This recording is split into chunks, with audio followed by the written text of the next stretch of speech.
It's car con carne. Let's eat in the car. It's car con carne. And now here's the star of our show, James Van Alstyne.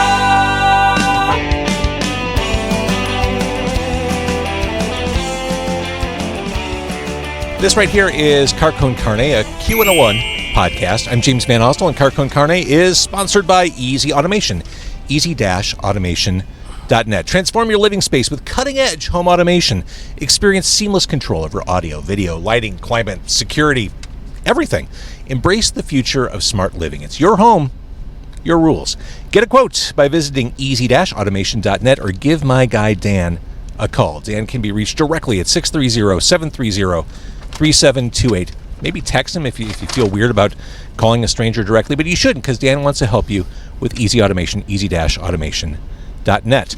I'm recording today at FoxFire. It is a return to FoxFire, a crown jewel in the town of Geneva, the 2023 Steakhouse of the Year, 2024 Best Steak in Kane County. In the back seat from FoxFire, it is owner and chef KC Gulbro. Nice to see you again. Nice to be here. Thanks for having me. And to my right, in the front seat, it is author K.L. Doty, whose new book, you need to hold it up, it's coming soon. Yay. The True Tale of Mista, a rock and roll narrative.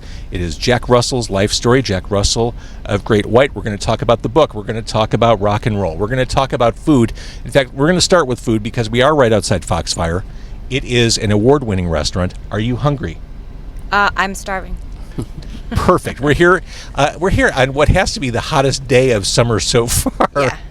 The AC is not going to save us. I'm clear on that. But Chef, what do you have packaged up for us here? Well, today we got some cream spinach, our wonderful and brand new item to our menu, our avocado salmon, and then a Blackberry and Brie burger, which is a half-pound certified Angus beef burger with melted Brie, Blackberry hoisin sauce, pickled jalapenos, and bacon. Now, I requested that, and I generally, I don't do a whole lot of sweet and savory mixes, but this seems like a great combo. Oh, it's a great combo, and you get a little bit of bacon on there. It just sings in your mouth. The avocado salmon is a very popular hit. We've sold about 15 of them last night. Just the combos of avocado, our pesto, the risotto, just screams summer. Oh, there's risotto in it too. Oh, yeah. And that's you ordered ahead. Oh yeah, absolutely. Mm-hmm. All right, let's send these forward, and I'll scan these as best. Okay, cream spinach. You want me to open them for you? I can kind of do it. This is the cream spinach. This is going to be trouble. Yeah. This is why we're recording at noon. So swim in that. I'm going to nap when I get home. You ordered the best thing for TV.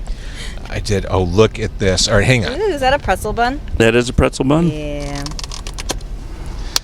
This is going to be gluttonous. And, of course, you're shaming me by doing the salmon. Yeah. Well, Mm-hmm. Got to be healthy. Got to be healthy. Gorgeous. Yeah, but aren't I kind of silly for ordering fish at a steakhouse? Oh, no. We get our seafood in fresh daily.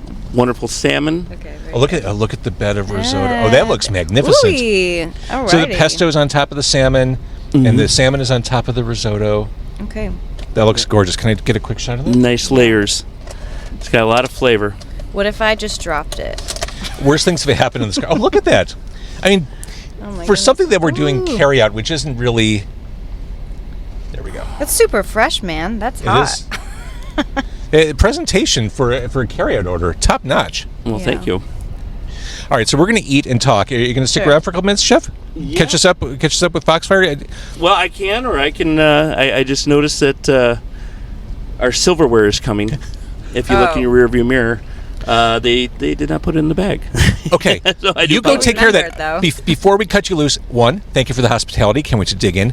Two, give us a quick elevator pitch for Foxfire. Elevator pitch. All right. Well, FoxFire Steakhouse in Geneva. We're right off of State Street, which is Route 38.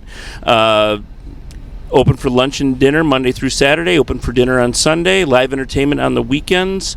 And Steakhouse of the Year by Certified Angus Beef. We serve nothing but the best. Family owned and operated for over 21 years. There it is. Thank you, Chef. Thank you. I love coming here, and what a great location right off the Fox. A great spot. Oh, yeah, we love it here. Geneva's a beautiful town, and it's got great people, and we couldn't be happier where we are. Wouldn't be here without them. Awesome. Thank you, sir. All right, thank you. And I'll get the silverware for you. It's right by your door. Oh, perfect. God bless everyone. I'm willing to eat the cream spinach with my hands, but you could drink it. It really is. Accent on creamy. Yeah. Oh, amazing. Thank you so much. Thanks, chef. All right. And I'll leave the bag back here for leftovers. Smart man. Yep. Here's the cream spinach. Nice meeting you. Nice to meet you. See, this is my favorite thing when I could do a restaurant guest and a musician or author. Like I like the cross pollination. Yeah. Of lifestyles and people and all that. Oh yeah, everyone's a big happy family. Absolutely. Well, and I think I've said this before about craft breweries, but I think it's also true of restaurants. I think that the hustle that independent restaurant and brewery owners experience isn't that much different from the creative hustle a writer. Nope, it's absolutely all the same. I mean, you're trying to build community, you're trying to build audience, and you're being scrappy and creative along the way. Yeah. In order to do so. Yes, and always met with obstacles. Always. Yes. All right, so let's talk about this book as we eat. Okay. And I will periodically stop to take a bite, make pleasing sounds or sounds of food delight. That's okay. There's a napkin in here, right? This is the challenge. Yeah, There's one thin paper napkin. Like my hands are already filthy. There you go. Oh, look at this. It's like a Kleenex. We're really dining together. We really are. There's something just insanely dumb but also awesome about having a steakhouse lunch in a 12-year-old Mazda. Right. I can't even open my mouth to eat this. Okay, is this the part where we're both quiet for a second and make sloshing sounds with our mouth? This is absolutely that part. Here we go. Oh, right on. Mm-hmm. That's fantastic. It looks great. It's so hot, it's burning my knees. right through the dishware. This burger is pretty great. The blueberry, it's really good. I love Brie. And look at that thing. I know. It's this is really good, and the bacon really ties the whole thing together. Oh my goodness! So I love risotto too. That's a complicated, simple dish. Like risotto on its own is a pain in the ass to make. It tastes like my mother made it. Honestly, that's a compliment, that's a high right? Absolutely, it that's is. supposed to be a compliment. Cliche compliment. All right, so let's talk about your book. Yeah. How long have you been working on this? Oh my gosh. Okay. Let's start there. Too long. Well, 4 years. It'll be 4 years in September. So. Writing's a messy process. Very. Do you write as you approach this book? It's a biography, and you worked with Jack Russell on this. Did you approach it in a linear way, or did you kind of bounce around? Oh my gosh. Well, I thought I was going to approach it in a linear way, right? And that's what made me think that the process was going to be easy, which is so stupid. But you end up, there's so much information on the table, you have to bounce around, and I was the only one. It was just me. I somehow thought I was going to have help. I don't know. I don't know what I was thinking. But yeah, I had to bounce around a lot, gathering information. I didn't realize that I was going to be designing the cover, for instance, and that's something. This is totally DIY. Yeah. Okay. Yeah. And how did? I guess let's start with why Jack Russell. Why his story? Well, it fell into my lap, basically. So I can't say that this is a story that I would have chosen to write, only because I didn't know that it existed. So it was September of 2020. I had just finished almost 2 years of studying with the New York Institute of Art and Design to be a wardrobe stylist. And it was a lot of work. And I remember thinking, I don't ever want to do that much work again. And my husband got a phone call from Robbie Lochner, who's in Jack's band. He's Jack's guitarist. And Robbie said, your husband, hey, Chip's Enough. Chip's Enough of Enough's Enough. That's right. And Robbie asked if I would be willing to write Jack's story, to which I said no. So you right out of the gate, you said no. You rejected it. I said no right away, yeah. I said no multiple times over the course of a few years, actually, because Robbie and Jack, Team Jack, was aware that I have a literary background. So I had been approached a number of times, and every time I said no. But for some reason, in the middle of the night, after I had been asked in September of 2020, I woke up and I realized something's pressing on me, and it was absolutely the knowledge that I needed to write Jack's book. So you started working on this book. I don't want to bury the lead. What's the plan for release? Okay. Surprise, the book is out. Wait, what? Yeah, the book is out, and I can't officially announce it for 2 more days, but, I mean, this is the first time I'm mentioning it on camera, so. Well, congratulations. Thank you very I much. thought it was still down the road. So did I. So, something that I learned is that when you do pre-order allows you to have a publishing date set ahead, so people know, okay, the book's going to come out on such and such date. But we did not do pre-order, so when the files are available, they're available. Awesome. Yeah. All right, so here we go. The book is now available. The True Tale of Mista Bone, Rock and Roll Narrative. It is Jack Russell of Great White, his life story. Now, obviously you were connected to Jack, but were you also a fan?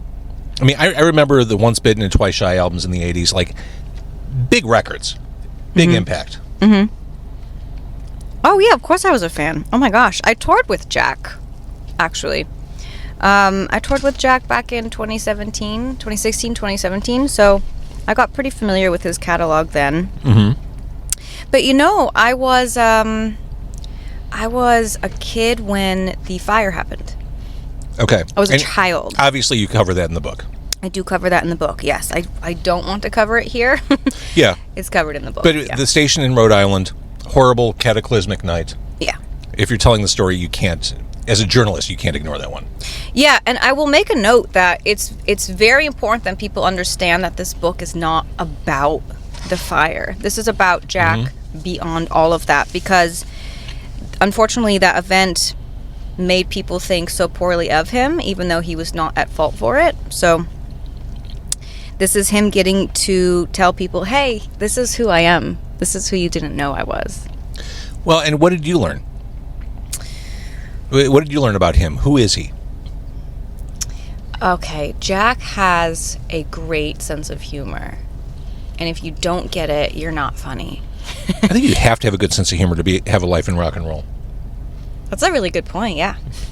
It's such an unreal way to live.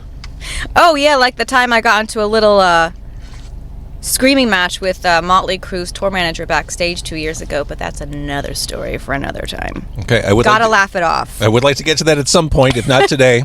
Maybe down the road. not today. Okay. Okay. So who is Jack? He's got a good sense of humor. Jack has a great sense of humor.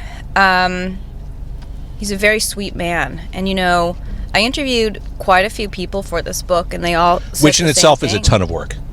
It's a whole nother project. Yeah, it's exactly. This book is written in 4 parts, and the 4th part is a collection of all of those interviews. So Jack is a really sweet man, and they all had the same thing to say. It's not like they talked to each other beforehand and said, we're all going to say he's a sweet guy. He's a really sweet guy. And he's very sensitive, and we're a lot alike, which is not something that I expected to encounter. But it really did help in writing his story. As you started working on it, were there barriers?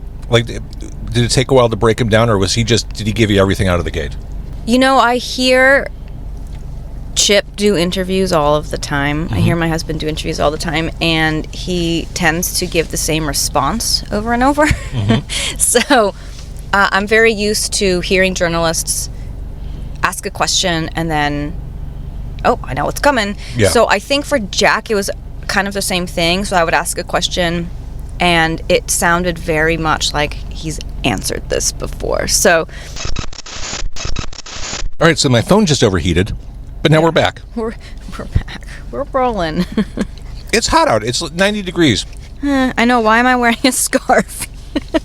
Because you're fashionable. Yeah. Why am I not wearing a scarf is really the question. I'll bring you one next time. Thank you. Oh, you know what I have? Hang on. Yeah. This is a game changer. That burger was so damn good.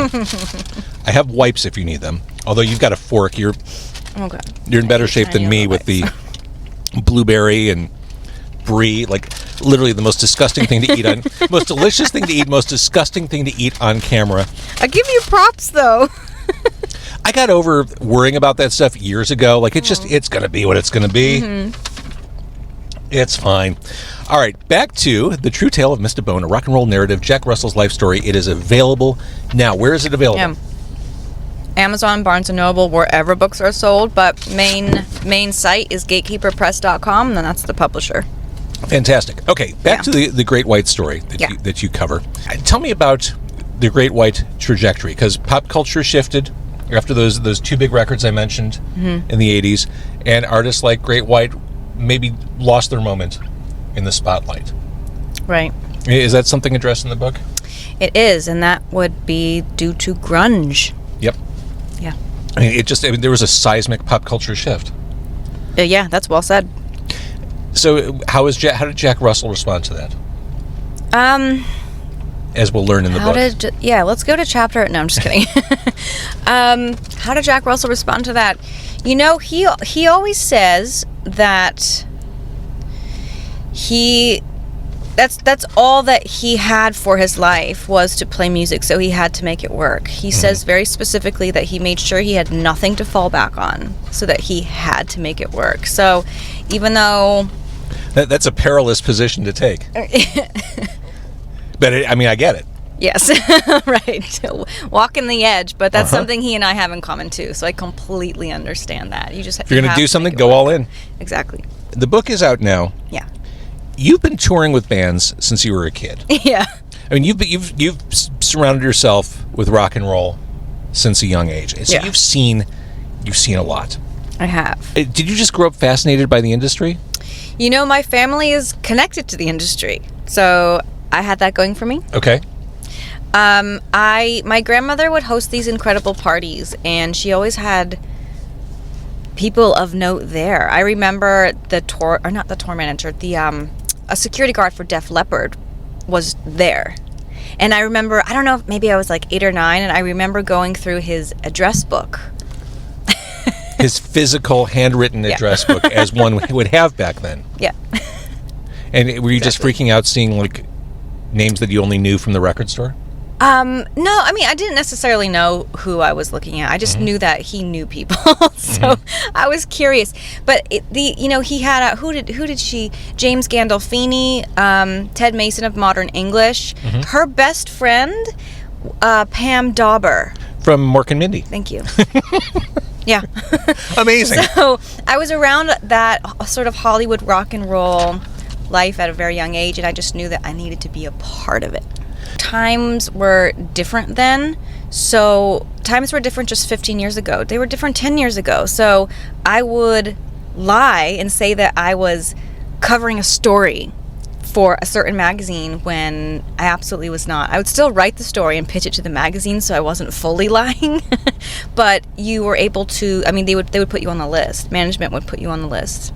Talk about your experience. Like, who did you tour with? Who did you bounce around with? Yeah, so the first major tour I ended up on was an Ashley Simpson tour. Okay.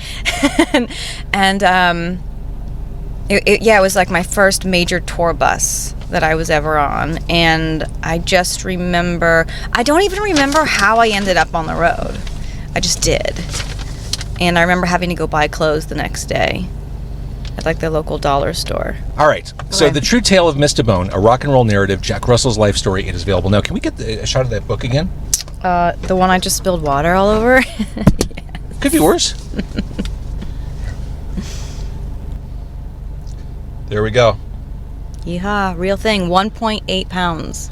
And what a badass black and white picture of him it is. Thank you, Mark Weiss took that. It's awesome. All right, so with this out in the universe, are you already thinking about what you're going to write about next? You just want to get through this cycle. You want to get through talking about this and... Yes, I say when people ask me what is your biggest piece of advice for writing a book, I say don't do it Don't do it. Really? Now that you're holding it in your hands and other people can read it, it doesn't change your perspective? No? There's a lot to unpack there. It is a lot. How do you know when you're done as a writer? It's super cliche, right? I guess, but your heart tells you. But I will say that you as you're writing, you envision what it would be like to be done, and then you are, and you're like, that was highly anticlimactic. What now? So you don't like overly finesse and like fine tune to the point of oblivion. You're like, when the product. Oh no, 100%. You fine tune to the point of oblivion. Yeah, that's why I say don't do it. Just jump ship, get out. Maybe do some needlepoint or Seriously. start a garden.